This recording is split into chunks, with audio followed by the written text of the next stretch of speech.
Good evening, viewers. Welcome to the 9th session of the PEM Public Design Lecture Series, or DLS. I'm Dexter Koh, convener of this season, and I will be introducing our speaker today, architect Qhawarizmi Norhisham. Qhawa is a firm believer in the continuous discipline of holding the craft of design thinking. He is obsessed in simulating the paradoxical state of intervening layers of scenarios with the social psyche.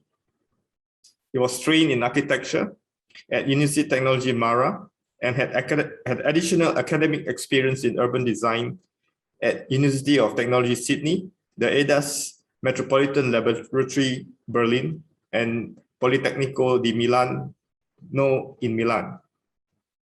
He runs multiple practices as principal of Qhawarizmi Architect, director of Practica Architects Sdn Bhd, and partner of a research think tank, MDRXA. In his academic career, he has lectured for a collective 8 years at UiTM, Taylor's University, and UCSI University. He is currently the Malaysian representative in Acacia Committee on Young Architects, ACYA, a recipient of Kazana Design Residency, PEM Chancellor Award, and PEM Johnson Swiss Scholarship Award, among others.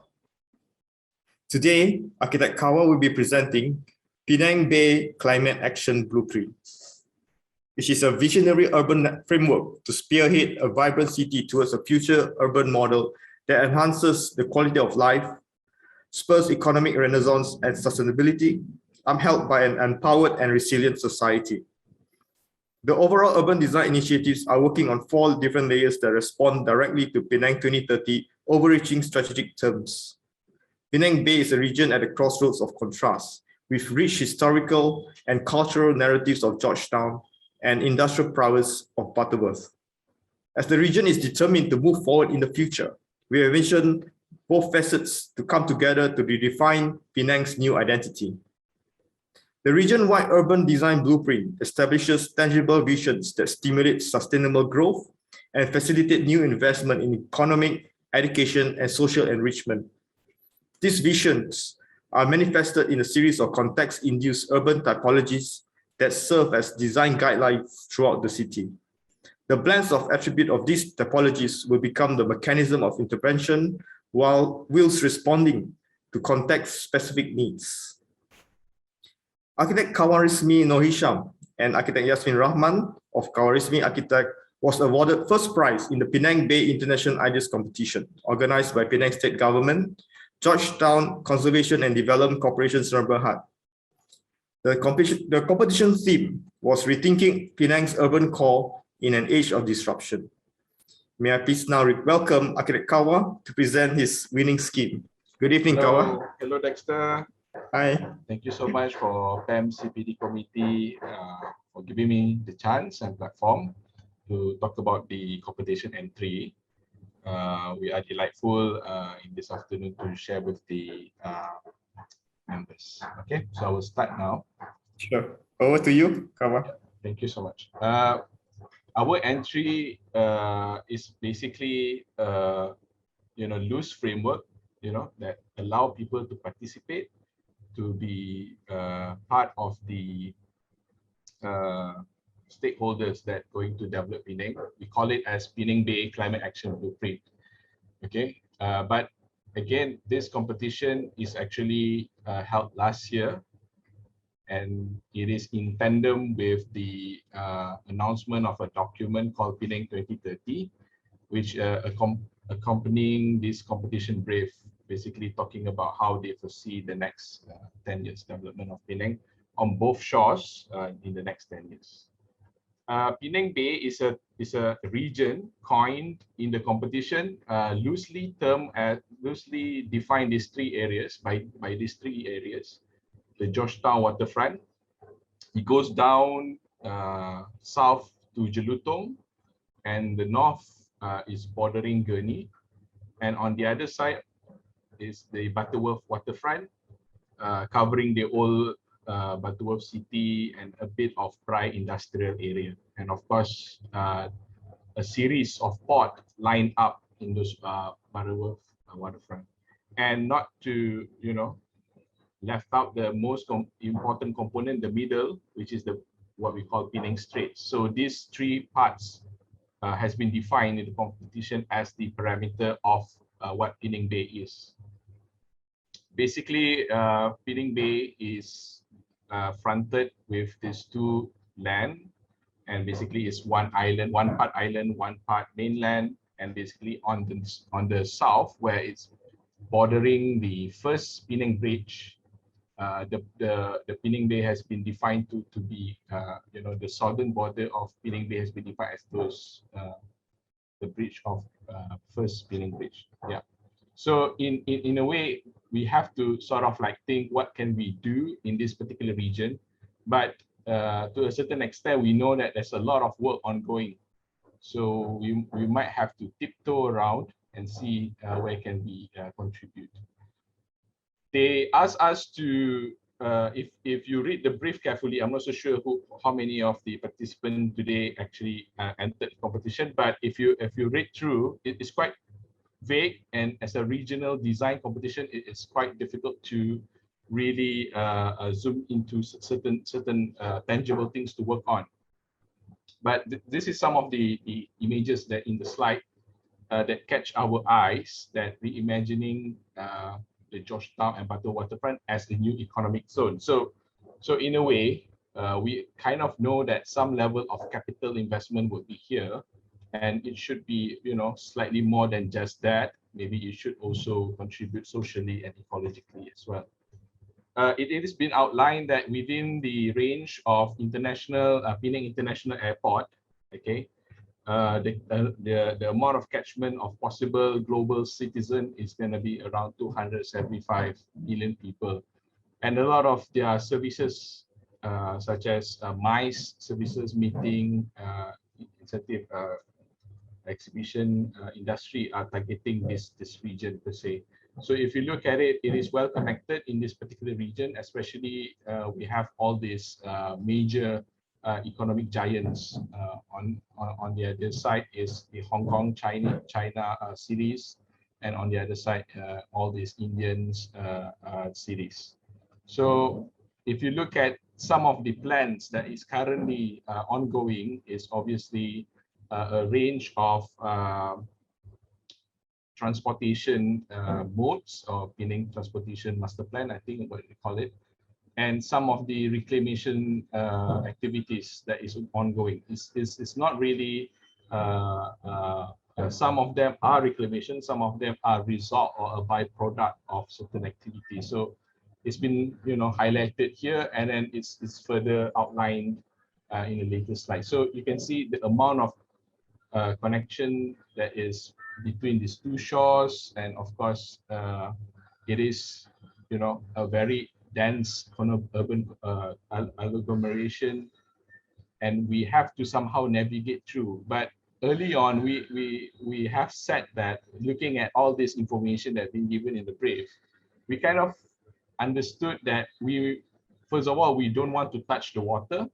We just want to ensure that the water remain as a silhouette, sort of a byproduct of what happened on the shore, and then sort of mimic what's going on now. So we're just trying to put our efforts in the both sides of the waterfront, and let the water be the beneficiary of all the economics going on both sides. As I mentioned, this is some of the existing initiative that are already in the works, in a different stage, in a different timeline, and they are also outlining those areas as area of concern in this competition. Of course, some of them, for example, the northern connector is I think part of it is the Geni reclamation, and then Jelutong landfill is a byproduct of being a construction site landfill.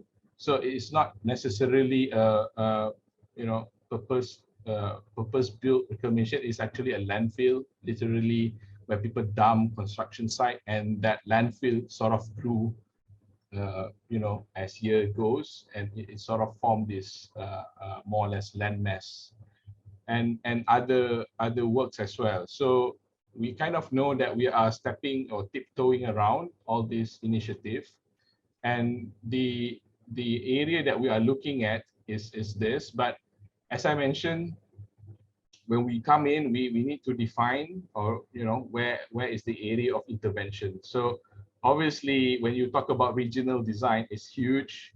Everything is correlated to one another, but to a certain extent, for the sake of competition, how they frame it, we need to put some boundaries as well. If we look at this, of course, we have these two green zone that bordering both sides. On the Georgetown, we have all these green spine of hilly mountains, or where all those forest reserve of the island is. And on the Butterworth side, we have the white, green paddy fields of Penang agricultural belt that goes all the way to Kedah. So on a different level, if you are talking about infrastructure, Kulim International Airport are also sort of a force to be reckoned with up north. So there's another pulling factor there. So, but since it's gonna focusing on the bay, and we just want to stay our focus on the straits per se, we make this sort of like a hypothetical petri dish. Okay, we just say that this is the scope of our interventions, and we have outlined 8 parcels that we think that are going to be impactful, and only one of them is actually on water. But actually, there's no built formations of landmass or anything like that. It's just a delineation of programs. But as I mentioned earlier on, some of this initiative has been worked on a different level, on a different time scale. So you will see that eventually we come down to only 3. So out of 8 that we outlined, in the actual submission, we just go with 3, because we think that they will be suffice to encapsulate the ideation that we want for the rest of the parcel if they, if that input is needed.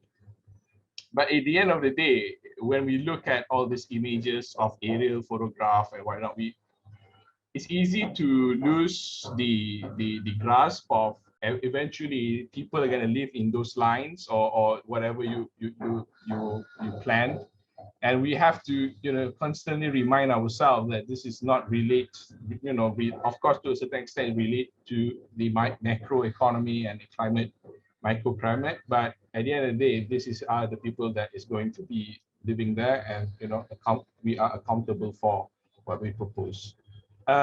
It's a huge region, so we can't, show you each locality what's going on in each locality. But to sum it up, the waterfront on both sides are filled with this, some marine life, and an island, a series of industrial infrastructure like a rail bridge, and then industrial silos, transportation hub, like a Pinang Central halfway there, fisherman's jetty with a mangrove mangrove forest. As I mentioned, Jelutong landfill is a landfill activities going on there, and some derelict shop lots, and of course the social housing. So we know that it's easy to just, so this is the 8 zones that we're gonna put into, put an effort to it. But without an underlying strategic tools, it's quite difficult to navigate these 8 totally different scenarios. So as I outlined here, we already specified the 8 parcels. Now we're going to go through the tools that we're going to adopt. The tools, even though they are numbered 1 to 8, they are not sequential. It's not that it is step 1, step 2, step 3, step 4. There are just 8 ways of going about it. And imagine if the land or the development has sort of like a, imagine them as an obstacle or a door or with a lock, and you have 8 keys or 8 combination of tools that you can try to unlock that door to realize some of the development. So the first one, I will explain one by one the tools after this, and basically this is a little bit zoom in into each 8 parcels that I mentioned. So maybe I will just quickly go through them. The first one is where the terminal of cruise ship will land, and there is a lot of dense touristic products. Basically, you have the hotels and then the clan jetties and the current ferry terminal. And then here is a Gazumbo Island. Gazumbo Island is actually a byproduct of Penang First Bridge. When they did work on the Pinang First Bridge, again, the sand deposit, and then somehow, they move around and eventually they settled to one place, creating this artificial island called Gazumbo Island. And the rest is more or less, Prai industrial area, the other side of town, Butterworth. And then this is Butterworth Old Town. And then this is McCallum, a small neighborhood, basically lined with blocks and blocks of social housing and basically Jelutong landfill. Yeah. So the first one, I think, is fairly straightforward. So I will not spend too much time on talking about it. It's basically, getting all those the newly built forms to be, sustainable to a certain level. Obviously, Penang has this limitation with land banks. As I mentioned, there is a forest reserve in the form of a mountain range in the middle of the island. So we need to be super careful in what are the building that we're going to put there. We have to ensure that it has a certain threshold of sustainability that adhere to the SDG, which I'm not going to go into it too much. So the second one, obviously, as I mentioned, is all about the people. Eventually, if it's relates to affordability, access, democratization of public space, I think it's fairly important, and it is also part of the non-physicalized goal in the Penang 2030 strategic overarching themes. And this includes training for refugees, communal, mentor and mentee programs, and those includes the local schools and youth, and obviously children's and golden age people. Not to leave them behind are also social enterprise that support either homelessness or single mothers or single parents, and of course people with disabilities. Okay, so orang kelainan upaya. So actually, at the end of the day, I would say whatever that we are proposing is just a mere vessel. It's sort of like a container, and hopefully, all these stakeholders will come in and make it, push the potential of these spaces to the fullest by having all this range of programs dedicated to those spaces. And of course, we are encouraging SMEs, Perusahaan Kecil dan Sederhana, PKS, okay, of the social enterprise NGOs in order to sustain, certain parts of their operations, and then, coming out with quality products that can be, exported, and most importantly, open an opportunity for them to have a dignified economic cycle. Okay, improve Bay Resiliency. It's been tackled in a way that many things, to a certain level, it is, of course, what I call it, psychological preparation, but to a certain extent, it's also physical preparation. So if you look at our proposal later on, we encourage the water to be, part of the new urban fabric, and then basically embracing, the water as part of the experience living in a bay. And of course, those are fairly important to ensure the amount of ecological richness are maintained or even enriched, especially in the area that might be neglected, and then not as a means of planting trees, but as a means of increasing the appeal and improving the range of tourism products in Penang as well. Because in the economical outline, it is mentioned to increase at least the tourist visit for a day. So an increase of a day will require new touristic what do you call it, elements. But at the same time, you know, when you are thinking you can kill two birds with one stone, since mangrove forest is quite rare in the world. I think less than 10% of forest is actually mangrove forest. So we have the opportunity to bring all these what do you call it, local species that are already there, and some of the range of possible mangrove species, tumu merah, minyak, nireh bunga, and tega, and whatnot can be part of those enrichment of mangrove forests, which already there. We can just, you know, extend it a bit further and make it a bit more accessible. Ecological arrangement, of course, we need to ensure that despite despite is going to be physical built works, we need to ensure that the ecological part will somehow sustain the new built works in order to ensure we are protecting the bay in the long run. So we have to partner with, for example, companies. Maybe it could be part of, you know, all those companies that is in Penang, and then schools and youth, in order to ensure that all these ecological species can thrive, and eventually try to move some of these practices into a certain zones. For example, in one of the proposals talks about no fishing zone, and then we can have some allocated area for either fish farm or even recreational fishing activities.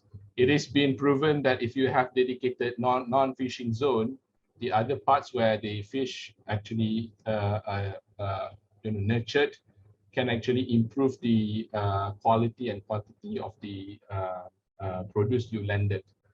Okay, and another approach is it has to have some level of flexibility. I'm not so sure to what extent the local authority is going to, you know, have some leeway in their local plan in order to allow a little bit more hybridization of land use. Okay, of course, there's a lot of examples around the world where buildings has been, you know, merged with certain things. For example, housing with farmings, or even logistical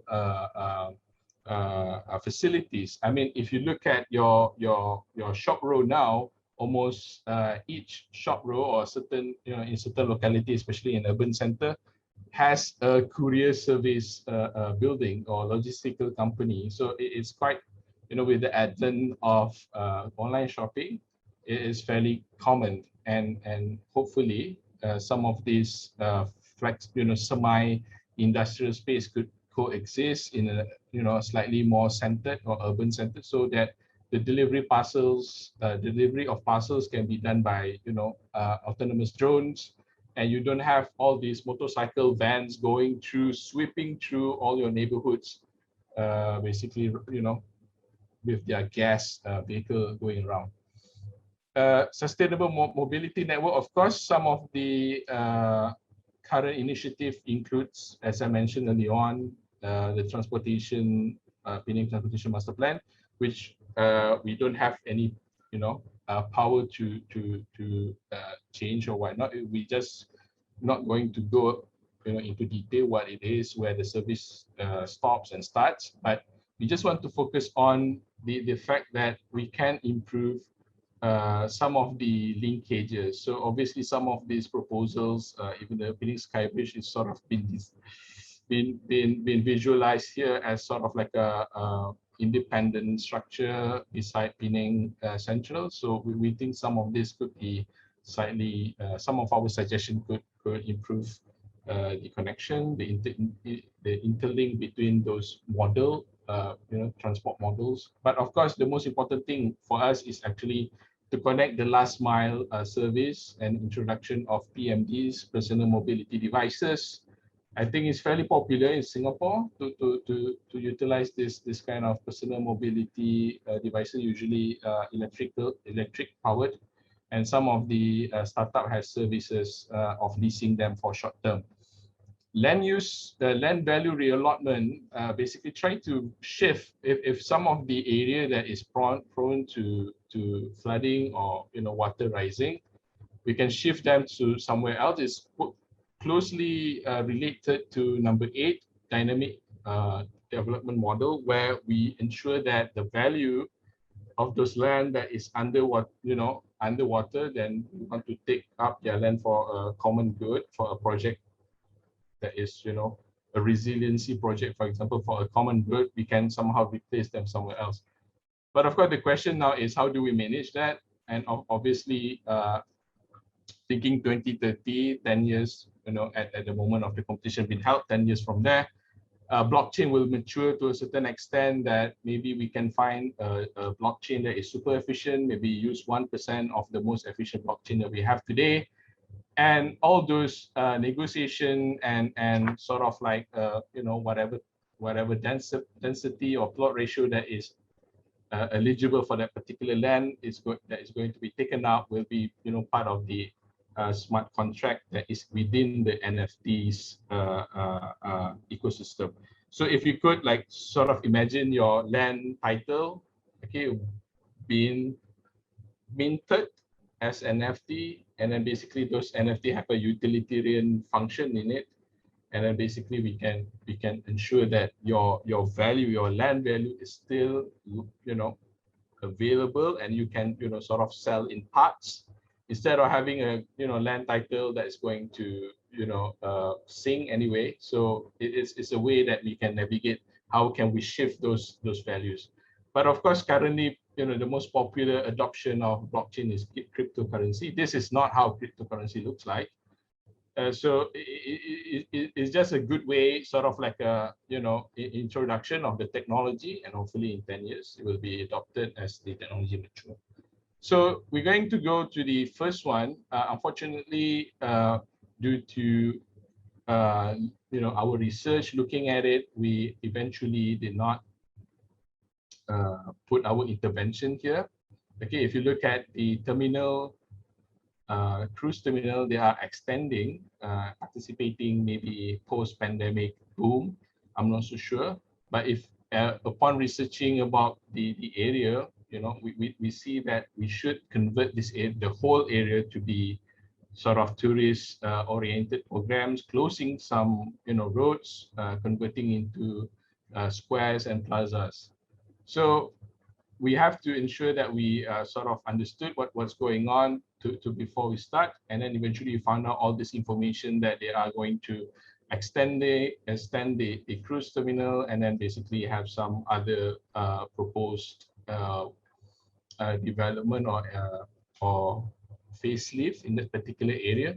So eventually we did not do anything. This is just proposal or maybe project ongoing. I'm not so sure what is the status, but some of the situation, the area going to be facelifted into a sort of an international marina cove with yacht club and whatnot.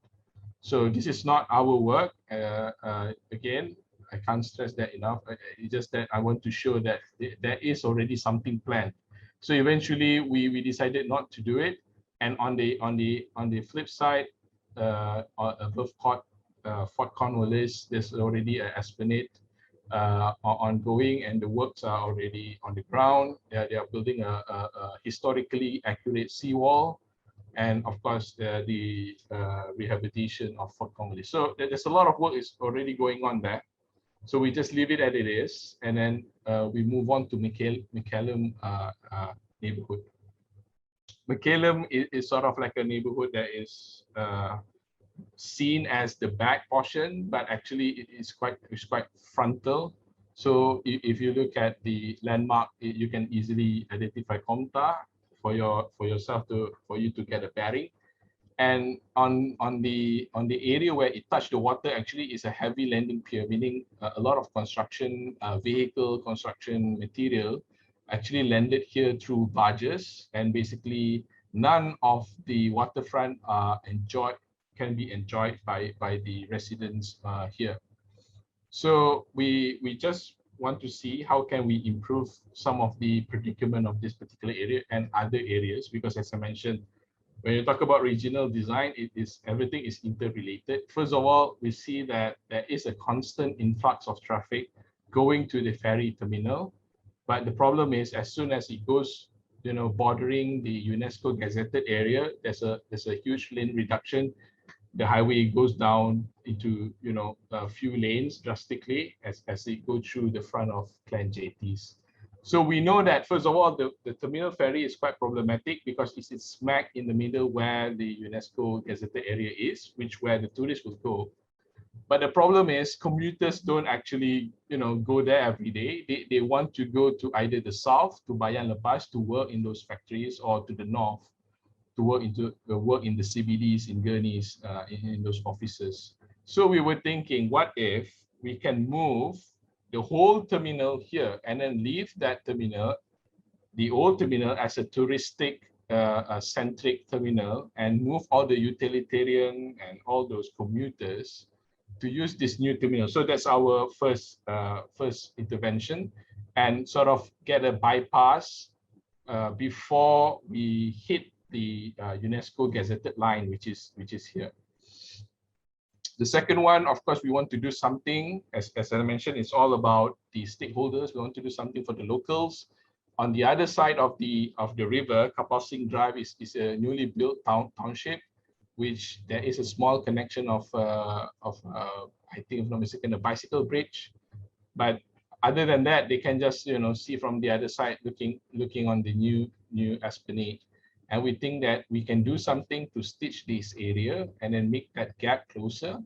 And of course, there's a range of underutilized green spaces, basically underutilized publicly, but they are currently utilized heavily by those landing piers. So, and of course, as you go above, near Komta here, there is a Siabui Archaeological Park that recently, for past few years, has been rehabilitated into an public area. So we think that we can create a good public spine that actually connect directly to Komta, where eventually all those light rail services can be coming through. So basically, there will be 3 lines of light rail services coming through Komta based on the various versions of the Penang Transportation Master Plan.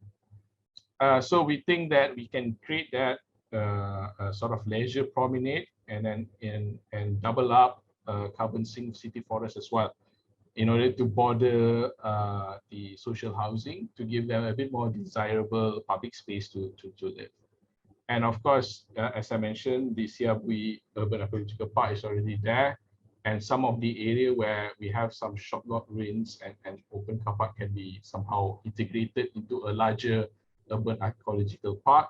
So we think that there is a suitable area where it is actually sort of forming a stitch between the old and new, because it's directly smack bordering the UNESCO gazetted area. So in total, we have outlined in parcel 2 or parcel B, we're going to do this 5 initiative, okay? And the whole initiative, when they are working together, complementing each other, will look something like this. So if we go one by one, as I mentioned, first we want to remove the old terminal, because thinking about the new subsets or new vessels that Penang are using, the high speed ferry right now, we can somehow optimize the new terminal to that particular vessel or range or class of vessels. And of course, we still have those cargo ferries for cars and other big item. And all those government and regulatory institutional offices can be combined into an integrated and wholesome complex, in order to somehow elevate and reduce the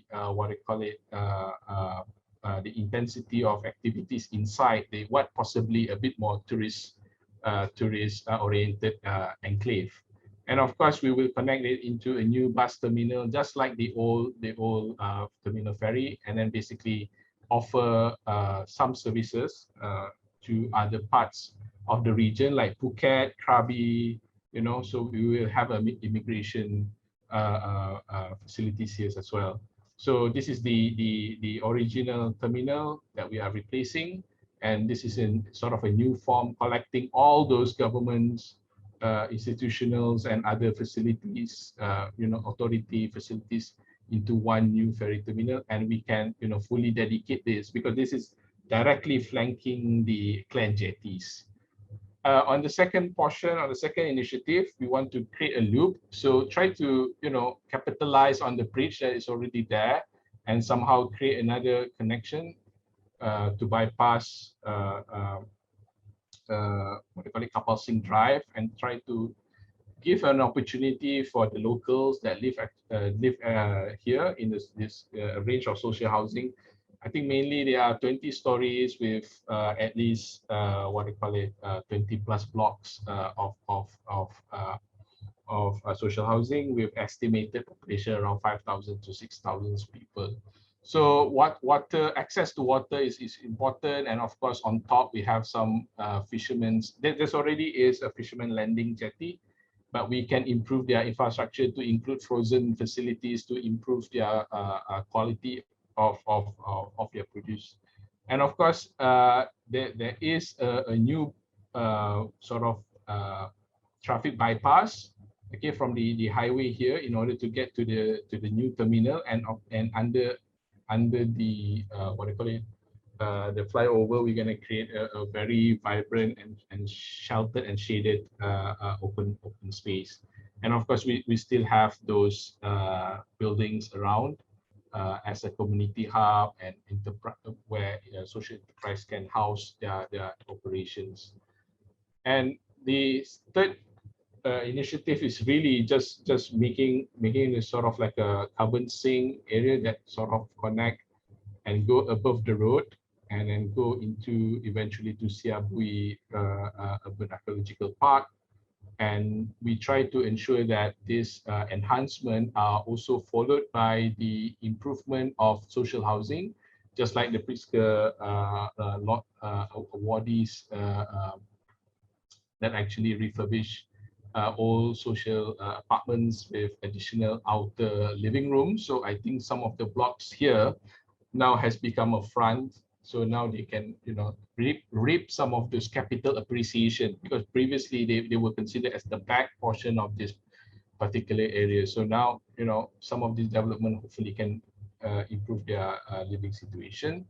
And promenade for the public, connecting right away to the northern, possibly a light rail service, and somehow giving an opportunity for people to actually access the water for the first time, because most of the water is, as I mentioned, lined with heavy industrial byproducts or activities.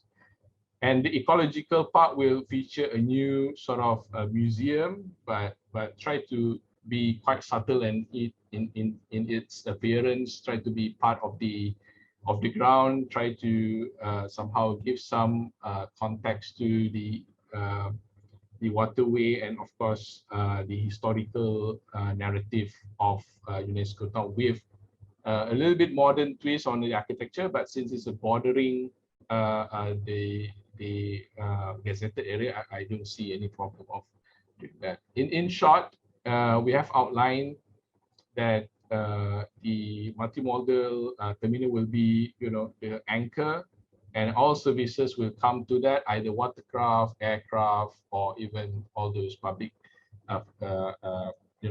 bus services or taxi services. And eventually, they're going to have this connection with the rail service that's going to come out from Komta. I think, there's 3 lines coming out from Komta. So we can capitalize on that due to the proximity is not that far, and connect them using electric mobility lane that I mentioned just now, powered by the PMDs, motorized bicycles. This is some of these program that I mentioned and how they outlined, aligned to the team and whatnot. But as I mentioned, eventually it's about the people. It's about the people that come here, the families and the visitors, and of course the children of our the future occupant of this particular area. So this is the whole parcel B that we are thinking of. Parcel C going to be very quick because it's just a Jelutong landfill, and parcel D we will talk a bit about our thoughts on the Gazumbo Island Marine Park. The landfill is look like this. This is been snapped yesterday, and as we research, there are some proposals or to a certain extent workings on it. So we decided not to do anything. And on the Gazumbo Island, we're thinking Gazumbo Island sort of become a pivot or sort of like an anchor of this particular marine formations. So we have Middle Bank here. Gazumbo Island, as I mentioned, is a formation of sand during the first Penang Bridge construction, and Jereja Island, and some of the development outlining the shore, the Light, Queens Bay Mall, Jelutong Landfill. There is already a service, water taxi service from a jetty, 5 minutes from Queens Bay Mall to Jereja Island, around 20 ringgit to get to Jereja. And Middle Bank is filled with this shallow what do you call it, sand, grass and seagrass, basically some of the ecology that you can see there. On Gazumbo Island, it's a little bit murky, but Gazumbo Island, as I mentioned, is an untapped possible tourist product. If you have sort of like a marine excursion, you can include these three. While Jereja is quite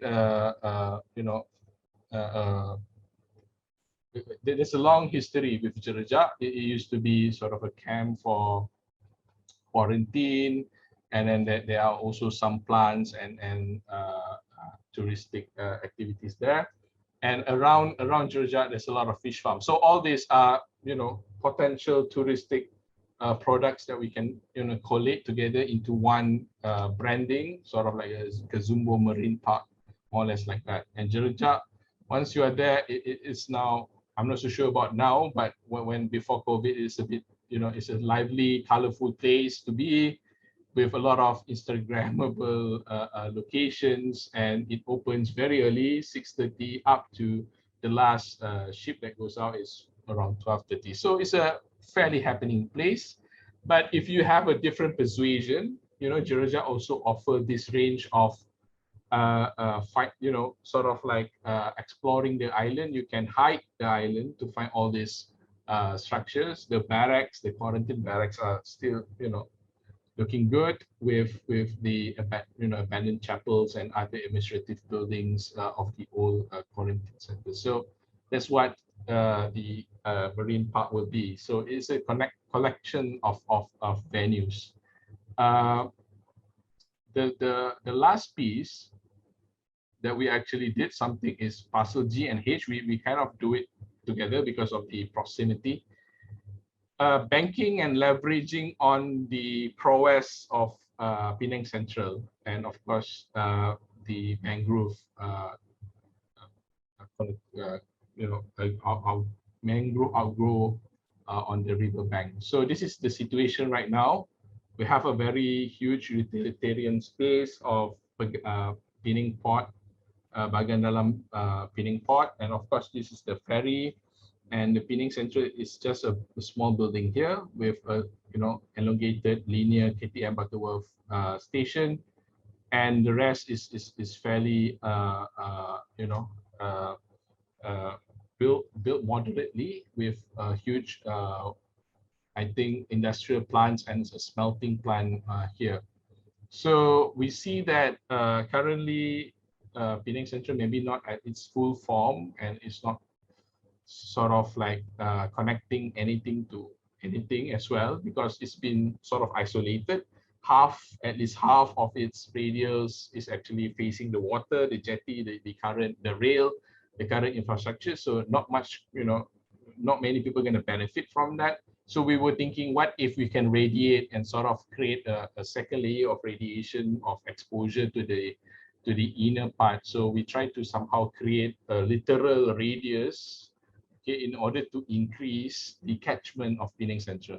So some of the initiative that we were thinking within that area should be, thinking about job opportunities, TVET, training, and of course some areas for SMEs, the PKS, to grow. So it is a totally different narrative. It's a little bit more job-oriented programs compared to social and connectivity-oriented or mobility-oriented on the other side. So we also look at how current people movement. Currently, people have to go from one facility to the next facility. They are connected in a the simplest way, maybe like a covered sheltered roof or something like that, but they are not really integrated. They are connected but not integrated. And we know that some of bus operator actually are they not subscribe or they not have the what they call it, the arrangement with the Pinang Central to drop off their customers onto the terminal itself. So there are stories where they've been dropped off here beside the BORR, Butterworth Outer Ring Road. So that makes it a bit more, the experience of using this, transport hub a bit more eventful, but it's not a pleasant experience because everything is here and there. What we were trying to do is, again, bring everything together, including the proposed possible SkyCab service, and then maybe in the future light rail service, and literally expanding the catchment by having those radius, being drawn literally across, all these different land parcels, because we have a huge intersection here of Butterworth Outer Ring Road with flanking with other two major roads that is actually connected to the, if I'm mistaken, Kulai Expressway later up north. Some of the area that we have to be concerned with, all this, what they call it, existing apartments, there are schools, and then some of the facilities and some villages. And of course, what we want to do, again, giving access to the people that are living there to water, because right now, even though they are, are so close to water, they don't have actual public space that can, make that experience of water felt. And of course, connection to job opportunities through mobility to Pinang Central. Again, it is, as I mentioned, it's a huge intersection that is physically impossible to cross on. The problem is the mangroves are so little inaccessible. They are not stitched together. They are basically a byproduct of abandonment of some of these industrial shipyards. Basically, they used to repair ships here. I think this is some of the government land of under Port Authority land, which they have other facilities up north in order to do their repairs. And what we want to do is really bring the green from one end to the other up to, if possible, to Pinang Central, and create sort of like a mangrove belt. Okay, so that we can again cherish the Prai river banks. Because here we have two iconic image of Prai, which is Prai River Bridge and also Butterworth River Bridge, the one that I showed you in the beginning, blue in color. So we have outlined the intervention. So we have Parcel G. Parcel G will have 4 initiative, and Parcel H will have 1. We're gonna collate everything into one. So this is what we have produced. Is a collection of those interventions and initiative. And if you go down to the first one, we are repurposing or sort of like adaptive reusing the old plants, and of course with reduction of certain blocks to convert it into a TVET campus. Try to give opportunity for people to supply their expertise to other parts of industrial plants in Penang. There's a lot of them. And of course, as part of the mixed development, we think that production of food, production of knowledge, institution, R&D facilities should be part of this green and circular economic zone. And hopefully it will translate, or it will trickle down to these SMEs to the social enterprise, which they serve underprivileged or sort of vulnerable stakeholders in our society, and try to sort of create a thriving business ecosystem with angel investor and women empowerment NGOs be part of the conversations. And on the other side, we want to ensure that everyone stays in this particular area. So there's a lot of schemes of range of housing products. Okay, so they already have like 30 something stories apartments popping up here. So what we want to do is really border or flank all those apartments and try to give opportunity through different schemes, either flexi mortgage or rent to own schemes that will be part of the development intention. And of course, in the middle here, for all those people with welfare needs and transit home, try to bring people upwards. For example, we try to ensure that youth have some capacity to build upon, and then basically offering some alternative kind of living as well, co-living, micro homes if they desire that particular lifestyle, and some of other a bit more typical housing product, service apartments and maybe starter apartments. So the idea is really to ensure that people live in the radius of the transportation hub, and basically connected these two parts, the rotunda here, which is, you can see a portion of that circle here, and then the wetland on the other side.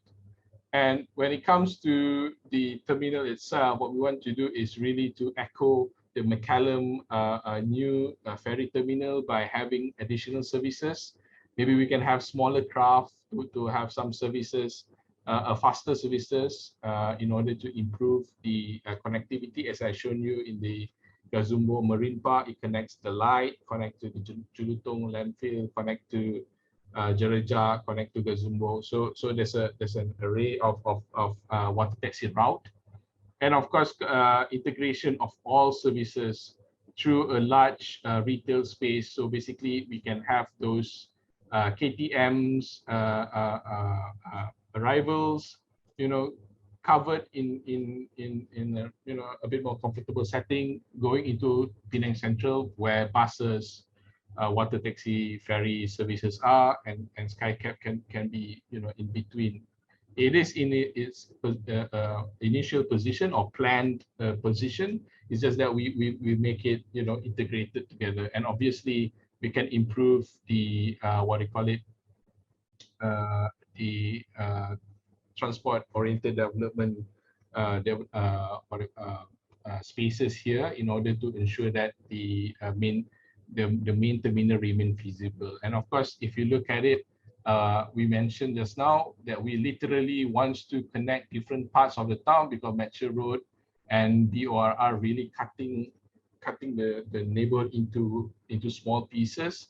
So we create this rotunda, sort of like collating people or ridership or users from different parts of the either residential, the SME complex, or the sports courts to come together and try to create a safe urban park, urban platform that everyone can enjoy, and of course improve the livability of the area. Even though right now it's so on grade oriented, so we want to ensure that they are above grade, so it's a bit more safe for children and golden age stakeholders.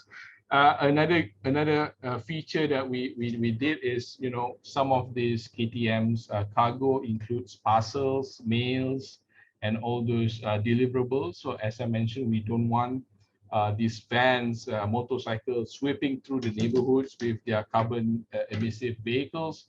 So it will be a huge drone launch pad with autonomous sorting robots in these particular facilities. And for international parcel coming through the ports, we will connect. We will have immigration facilities as well for sorting and applying duties and whatnot, in order to ensure that we can somehow serve both domestic and international parcel from one facilities. Parcel H is really about getting those mangroves grown as much as possible and try to get some level of appreciation, which we include a range of programs so that people will sort of like, usually mangrove forest is a little bit inaccessible. They are quite harsh, it's quite to navigate.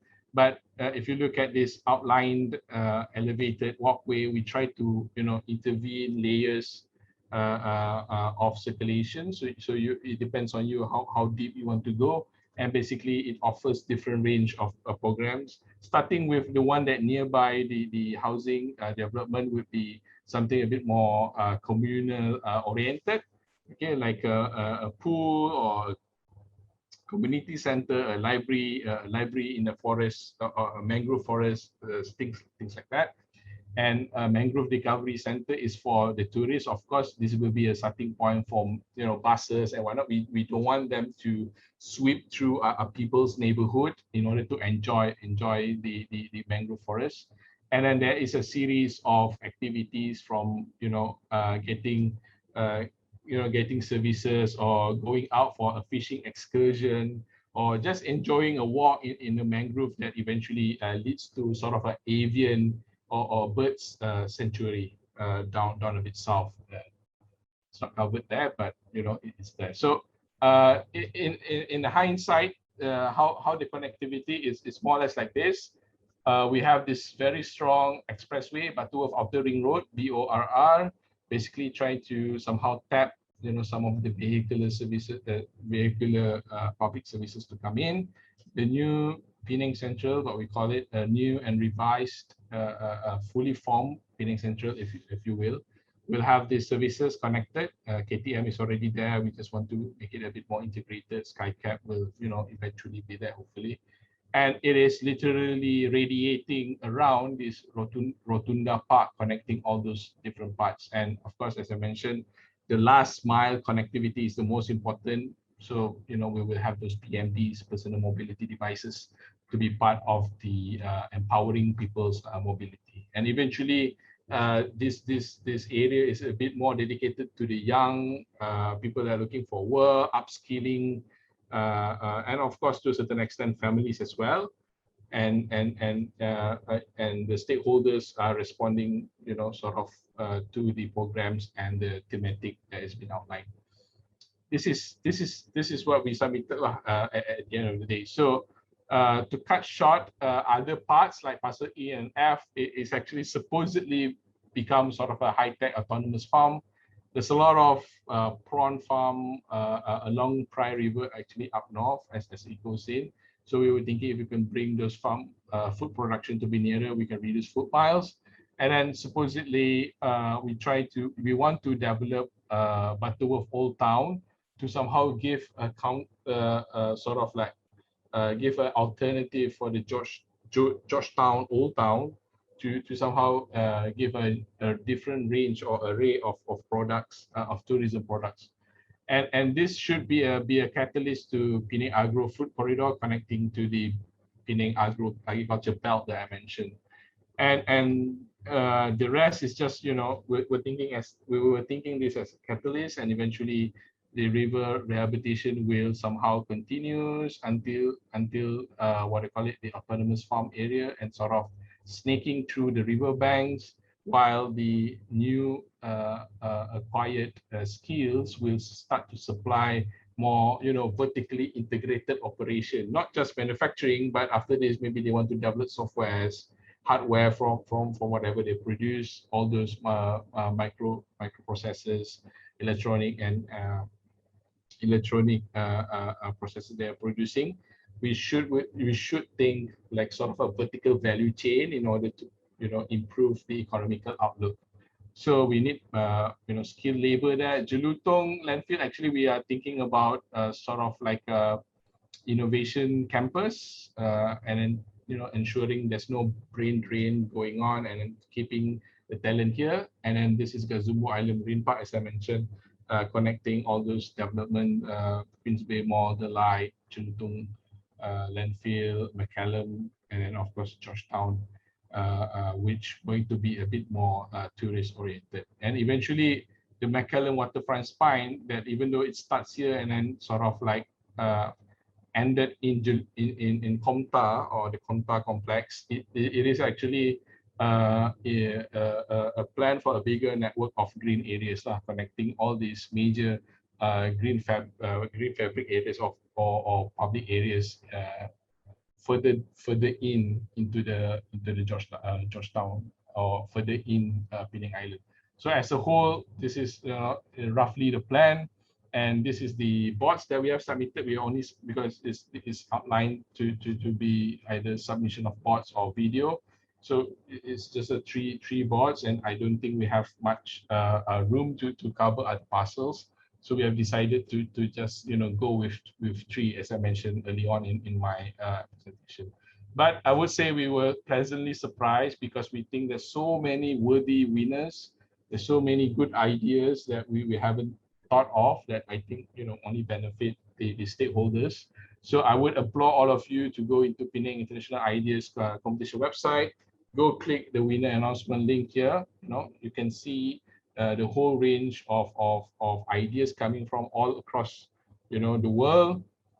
We have participants from India, Indonesia, the UK, the Netherlands, and basically the rest is our local talent. So it's good to see this as not like an end all be all kind of solution. It is supposedly sort of I would say the competition more or less like a brainstorm session that everyone is bringing their own ideas and see where we can actually implement to a certain extent and work together. And at the end of the day, for us in any of our project, it's really about the people. For example, like an urban design of Sungai Segat public park here, for example, we are really building the tools. That's why I want to emphasize the strategic tools, not really the actual building, the actual block, because we would love for people to just use that tool that we provide and somehow create their own master plan, their own versions of the Penang Bay Climate Action Blueprint. Thank you so much. That is all for today. I hope to get into the Q&A session after this. Thank you. Thank you, Kawa. I think it's been a fantastic design lecture. I think I think for most of us who have been following the competition, I think we were all very excited. And actually, when I called you, I thought, oh, maybe it's been so. It's actually no one's actually seen your design scheme before, right? Yeah. Okay, that's this fantastic. Is the first, yeah. Yeah. So yeah, thank you so much for sharing with us in our DLS session. We have a few questions. We have a few questions from the viewers. But maybe I got a few questions on my own as well. So maybe I'll shoot before since we are waiting for a few more questions to come in. One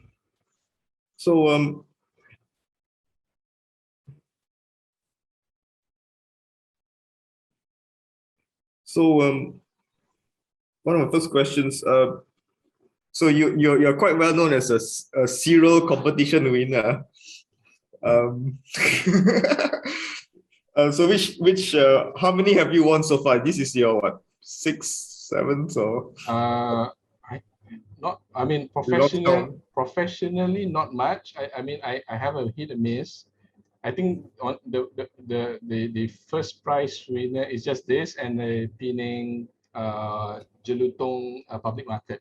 So like for professionally, and the rest we won like 3rd, honorable mention, stuff like that. But yeah, so we just want to just say our piece through an entry, not really like aiming to win it or doing it to win lah. Yeah. But what drives you to enter competitions? So maybe our viewers will be quite keen to see what's your drive. We see ourselves as a small country.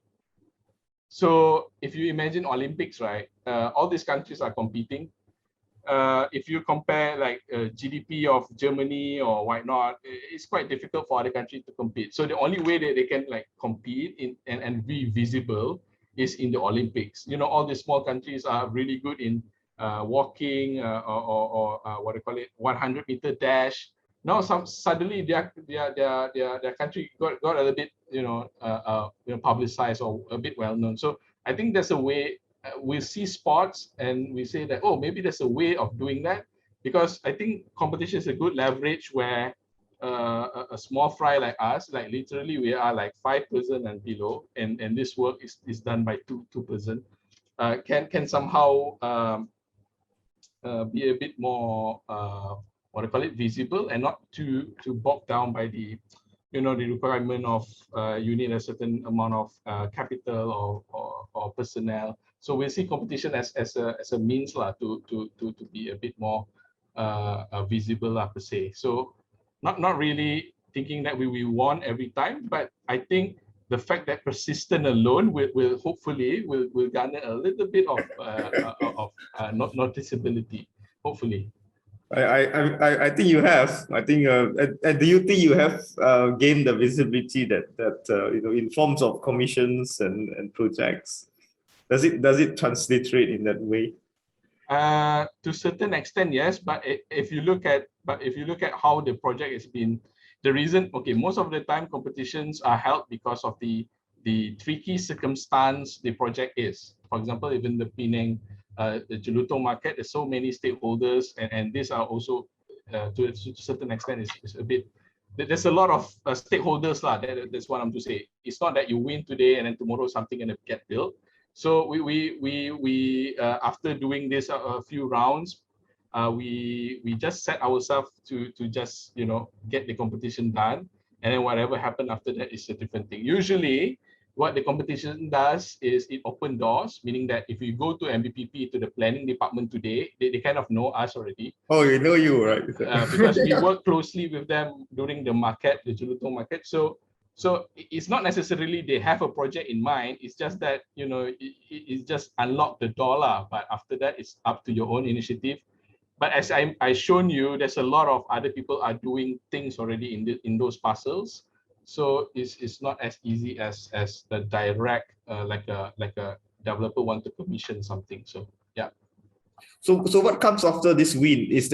Are you further involved in the proposals, in the actual on the ground activation of these proposals? I think what they ask is actually ideas, and what they want to do is the evaluation or consideration if some of these parcels should be designed as a special local area plan, sort of like Bukit Bendera, Taman Botani. So they want to see if there is a potential. So I'm not privy to the higher up. I'm not so sure where they are bringing these plans, or maybe the second place winner, are they doing something with that? So as of now, we are not doing any actual project. But as I mentioned, if there is an actual project, because we are working in a regional scale, it's a huge scale. It's impossible to know the pavement there, the longkang there. So we really need to go down, one part, maybe like 1/10 of the parcel at one time. So hopefully to a certain extent they are formulating that. But as of now, no, we are not working on any. So there's no position like a consultant position to guide these ideas through its fruition and all that at the moment. Maybe there is, but it's not us as far as I know. Maybe they appointed someone else to physicalize the concept. Maybe I'm not so sure. Yeah. Okay. All right. We have some questions from our viewers. One of these is from Kichuan Lim. You keep mentioning ensure. How do you ensure the biodiversity livability? Is it proven it can be ensured? You mentioned you want to extend the mangrove, but first of all, it doesn't grow further than that because of limitation on plant species. How do you ensure it can be extended by DNA modification? Okay, so I think the choice of word maybe not that accurate. Maybe my vocabulary is not going specifically to, but I want to say in a tone of optimism. if you say, oh, it can be, it might be, it might grow, before it started, you already say that, then what's the point of pursuing it? So I think it doesn't actually grow further because there are industrial buildings. Actually, they are the what do you call it, the old Penang ferry that is stranded and partially sinking is actually in that particular area. It's not that it is a green, open and thriving marshland. It's not. There's buildings. There is a seafood restaurant. There is a few jetties, industrial shipyard. So the only way that we can know is actually building a suitable habitat for those trees.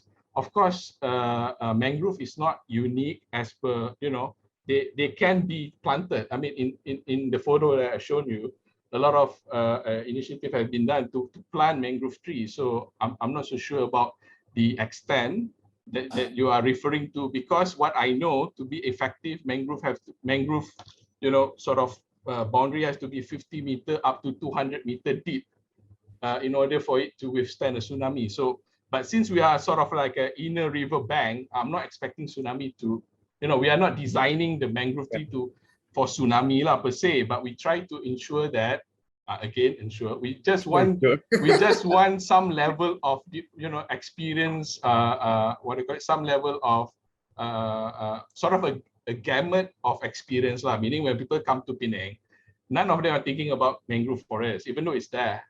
It is small and uncultivated. So we think if we could somehow help and then try to gazette a certain area, maybe it could be, optimistically a new product, and then basically try to help the ecological enrichment at the same time. It's sort of like, again, killing two birds with one stone.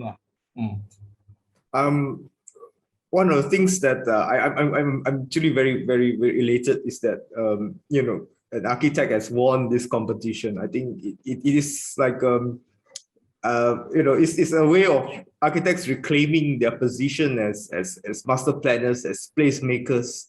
And this is something which I think in this season of DLS, I want to explore more of this, rather than just architects with buildings or sites. And I think the idea of architects as a producer of ideas for the betterment of an existing site, it's not just the exclusive purvey of the planners and all that. They always say, planners do this, but I think I think it's a very. What is your take on this? I think for myself, basically we have this insight of these three different scales. I mean, I work on interiors and then obviously buildings or architecture scale. And of course, when we have that sort of understanding how the building works, some economic or capitalistic a model been baked into how things are, we sort of understand a little bit more maybe than the planners, and then somehow try to connect more than one things. Of course, there is certain limitation.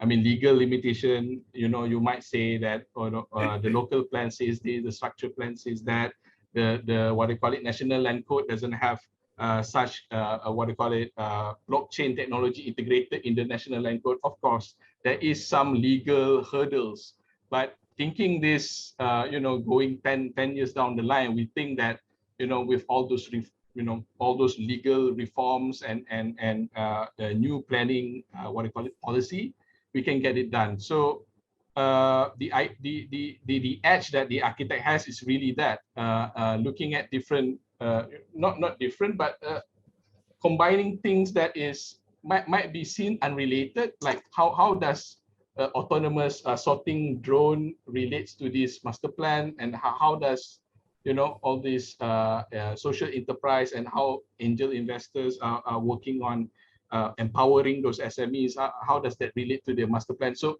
I think architect has that capacity to become the bridge, so sort of like link all this not necessarily independently run entities, but try to somehow become mediator. As I mentioned, At the end of the day, if you want to get any of this done, we need to start from scratch. We need to call the stakeholders and sit down with them and say what we intend to do. And obviously they will fill up the gaps, because architects can do so much, as I mentioned, as a vessel. The buildings, the parks is a vessel. But at the end of the day, we need the public to come in and be part of be a partner to the development. So we're just a mediator. But I have to say, thank you for helping to reclaim the architect's role. I've got a few more questions.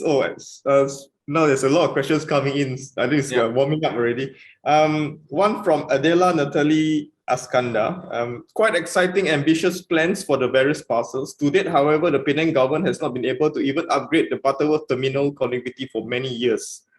What is the envisioned or proposed mechanism by which to realize these plans, and is there a rough timeline for this revitalization? To be honest, we are questioning ourselves: is this far enough? When the 40 shortlisted entries was announced, we see that we are actually quite conservative. We are not radical enough. It's not ambitious enough. If you look through all those other shortlisted works, they are far-reaching, even more grandeur.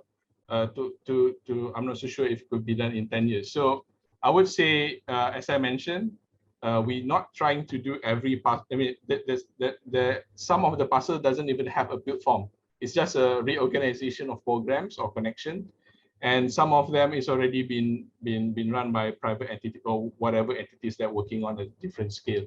So I would say, with regards to the terminal, we are proposing to start over with a new one. I'm not so sure about the current, what is their plans with the current terminal. Maybe they are fixing unfixable pumpkin, like rats are fixing pumpkin, or the what I call it, the idioms.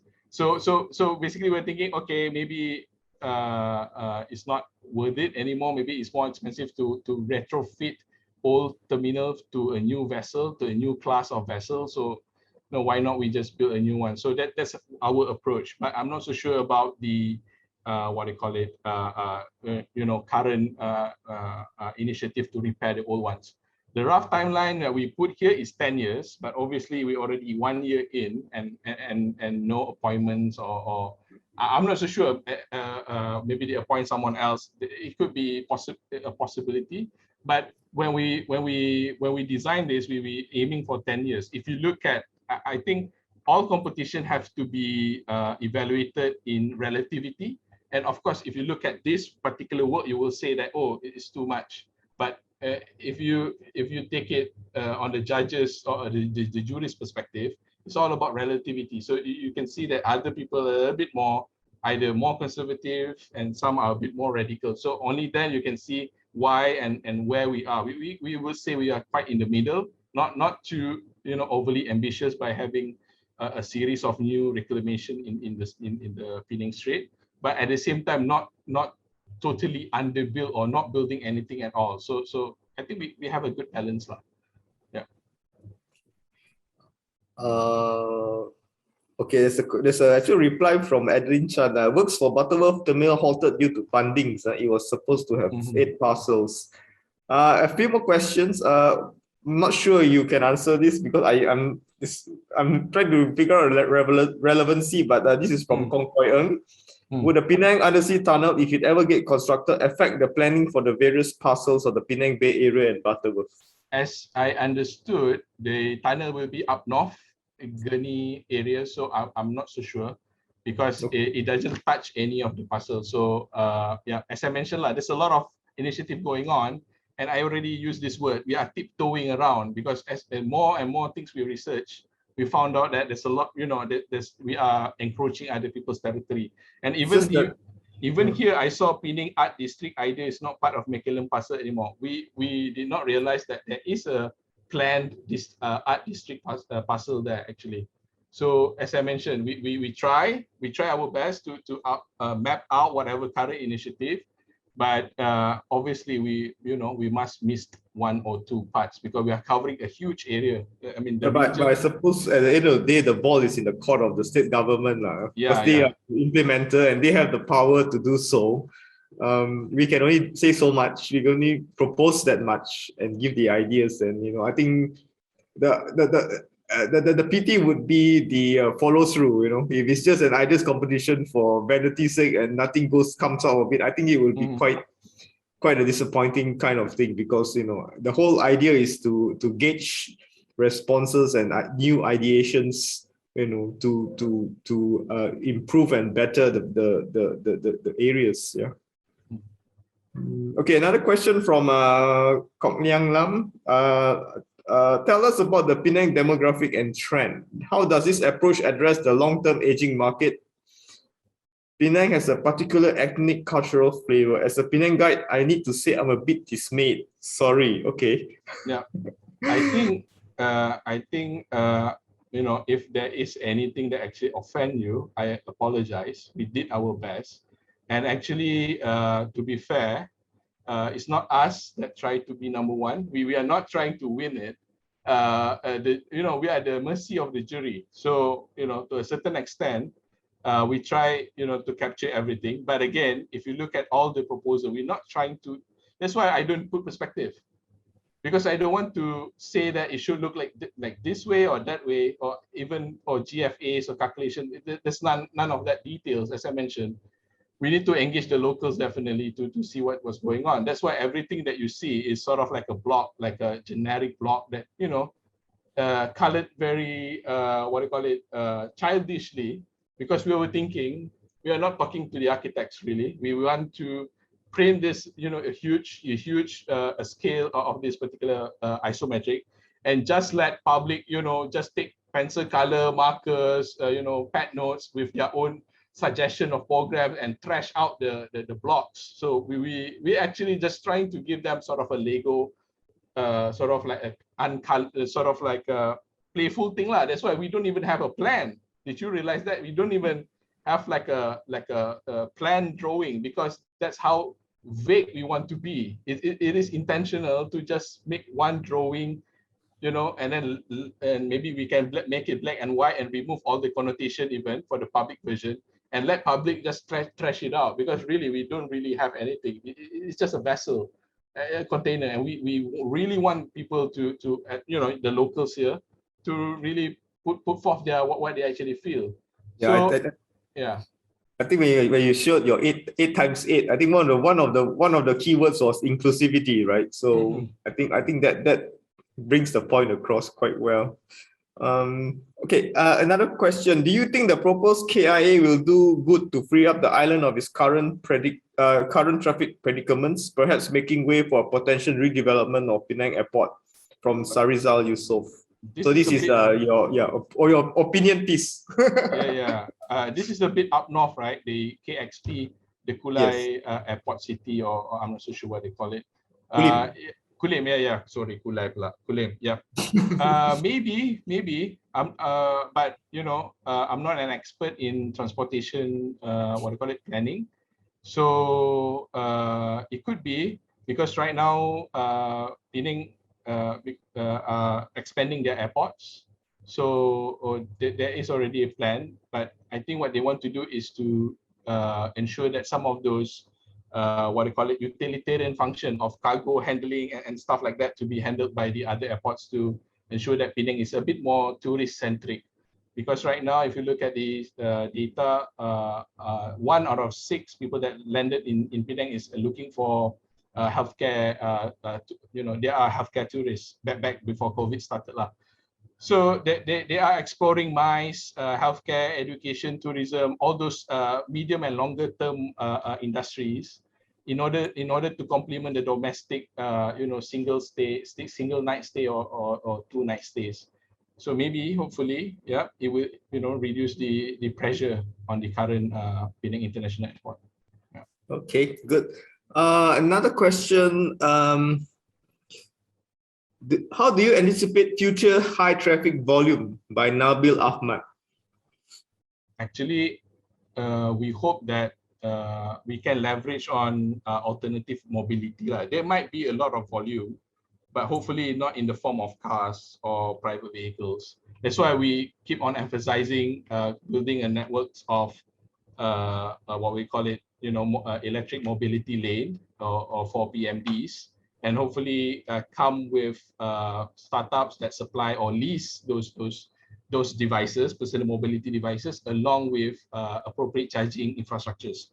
So it is really not really, okay, we need to build. I don't propose new highways or any in that particular or road enlargement, things like that. We will try to work within whatever that we already have. So hopefully, again, I can only be so optimistic. Obviously, a project in this scale will require at least 20 or 30 team consultant with, environmental, social impact consultant, traffic consultant, and we are just, working on a very, very high level, very big scale. And the question that you're asking, obviously valid, but maybe if we can, go down, which locality you're talking about, and what is the problem of that locality. Maybe we can, not us personally, because we are just, working on a very high or big scale. So obviously the question is valid, and I don't have the numbers. If you're asking me, how much is it going to be 20% more congested? No, we don't have that data. Yeah. Okay, thank you. Another question from Rosli Ali. How far inland can the mangrove farms be from the river mouth? Any idea? Yeah, from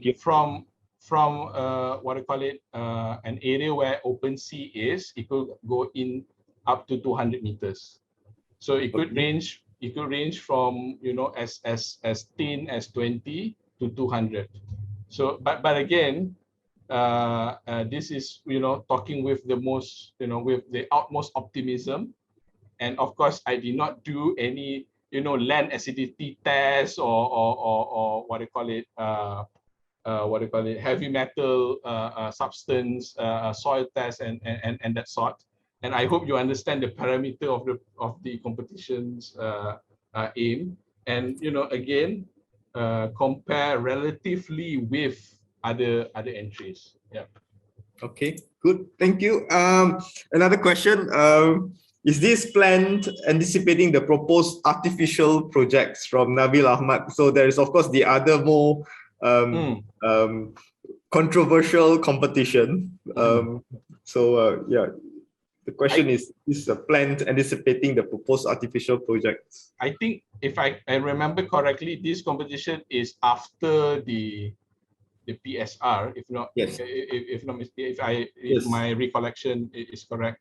So I'm not so sure about this try to counter that, but maybe to a certain extent, because they shown the Pinang Transportation Master Plan, right?